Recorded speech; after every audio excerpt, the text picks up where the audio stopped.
Perhaps more than ever, this election cycle raises the specter of disputed results, in part because of repeated allegations by President Donald Trump himself. Most dangerous election we've ever had, the most dangerous. This is going to be a fraud like you've never seen. We're not going to lose this except if they cheat. That's the way I look at it.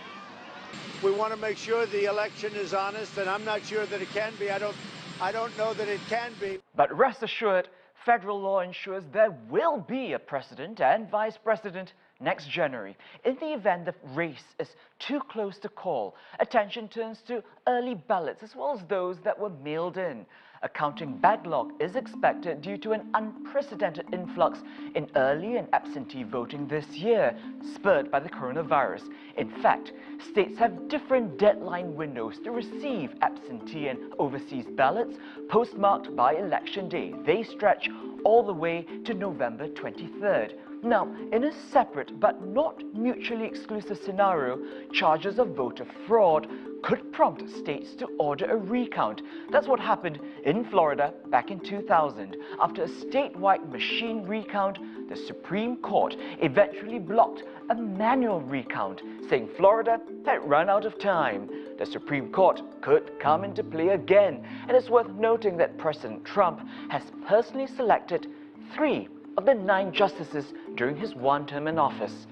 This year, states have about 6 weeks to count their ballots. Then, on December 14th, electors in the Electoral College meet to formally cast their votes for president. Remember, they're the representatives who've pledged to give their electoral vote to the candidate based on their state's final results. The winner needs at least 270 electoral votes. So, what happens if there are still issues that prevent the president from being named then? Well, the Constitution has an answer.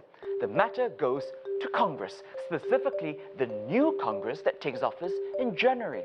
The House of Representatives elects the president, while Senate elects the vice president in an event called a contingent election. Only 2 presidents were decided this way back in the 1800s.